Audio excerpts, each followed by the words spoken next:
Grab your life jackets, or water wings, or floaty ring, or whatever you use, because today we're diving in deep with Endeavor Deep Sea.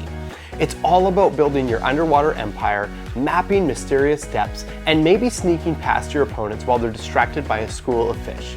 If clever engine building, strategic planning, and just the right amount of underwater shenanigans is how you roll, this one might be for you. I'm Ryan, and this is my brand new channel, How I Roll.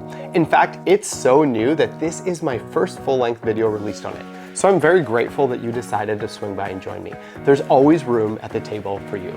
Endeavor Deep Sea is designed by Carl the Visser and Jarratt, and it's published by Burnt Island Games and Grand Gamers Guild. It actually just won the prestigious Kennerspiel the Jarratt Award as well. It's for 1 to 4 players, and it takes about an hour or an hour and a half to play. I'd love to show you a little bit about how the game works and then meet back here at the end for some final thoughts. Oh, hey there, welcome to my house. It's so awesome to have you here. Hey, if you're enjoying this video, please go ahead and hit that subscribe button and maybe even tap the bell icon so that you'll know when new stuff comes out. And hey, if you drop a like and a comment, I'll be sure to reply to you. Your support means the world to me. But for now, I'll let you get back to that weird guy.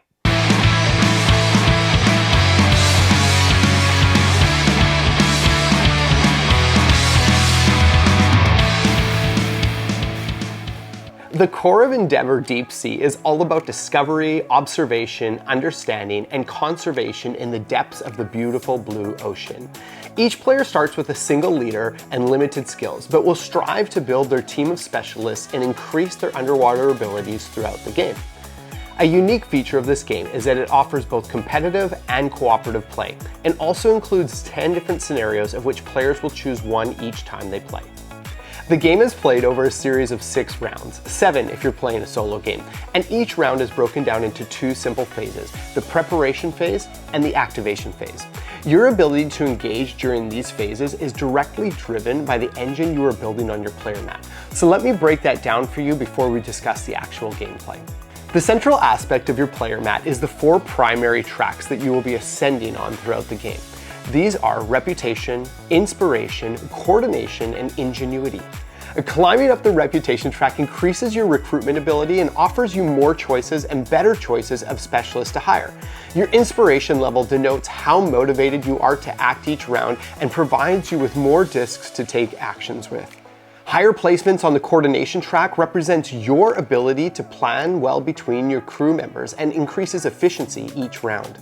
And advancements in ingenuity offer you access to greater technology and exploration opportunities. So back to the phases of each round. In the preparation phase, you begin by recruiting a new specialist to join your gang of aquatic adventurers. The level of specialist you can recruit is depicted by your reputation level. I guess your average oceanographer doesn't want to work for some disreputable scallywag. Next, you gain the number of action discs delineated by your position on the effort track and add them to your staging area. Finally, remove the number of discs indicated by your coordination track from your pool of specialists and add them to your staging area as well. During the activation phase, players take turns placing a disc on a specialist to activate them for the actions that they provide. It's about time that crew got to work. There are 5 main actions that will be provided throughout the game. Here's a quick overview of what they are. The travel action allows you to move your little boat around the board and take in the majestic sights of the sea. Both the number of spaces you can move and the maximum depth you can travel to are depicted by your technology level on your ingenuity track. Make sure you collect any arrival bonus pictured on your new location. The travel action is very important because all of the remaining primary actions can only be performed in a zone where one of your boats is present. The sonar action allows trailblazers to unlock mysterious new reaches of the sea. You place a second disc on the leftmost open spot of a sonar track and immediately gain the benefits, which is often discovering new zones. The dive action enables curious minds to enrich themselves through research. Take the top dive token and place it in your player area. This can be spent at any time either to gain the quantity of research displayed on it or to take the pictured action. The conserve action is all about taking care of our underwater friends.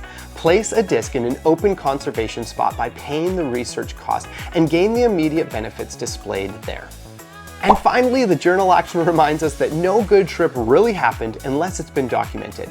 Put one of your discs on an open journal spot that features a field symbol that is also present on one of the journals in the supply. Pay the research cost shown on the journal and then claim it as your own. These journals offer various benefits including new actions, points, and more. There are other various effects that take place while traversing this liquid landscape, but here are some of the more significant ones. Anytime you gain this icon, you immediately get to upgrade one of your junior specialists to its senior side. Goodbye noob, hello seasoned veteran. Whenever you complete a link on any one of the zones by placing a disc, each player with a disc connected to that link gains the depicted benefit. And this symbol allows you to place a marker on the impact board, putting on display your maritime magnificence and gaining any immediate benefits on that spot. The further you traverse into the impact board, the greater the payout at the end of the game. After 6 rounds, the game ends, and you gain points for the following: the position of each of your markers on the 4 tracks of your player mat, any of your markers on scoring hexes on the impact board, any end game scoring benefits from your collected journalists and tier 5 specialists, your success in completing the scenario's mission cards, and 1 point for every 3 leftover research and discs. The player with the highest score wins and sails off into the glorious horizon with the wind blowing majestically in their hair in slow motion, all to the tune of My Heart Will Go On.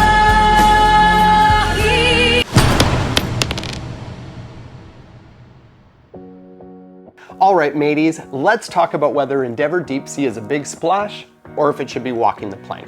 Let's roll out some pros and cons. Pros. This game is incredibly replayable.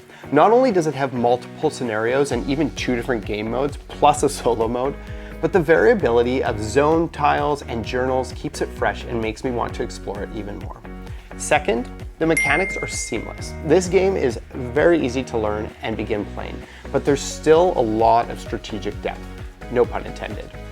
Also, the theme is pretty fresh and it really feels connected to and captured within the flow and mechanics of the game. It does actually capture the thrill of underwater exploration.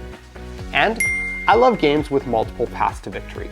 It always keeps games fresh when you feel like you can mix up what you're going for after each time you play.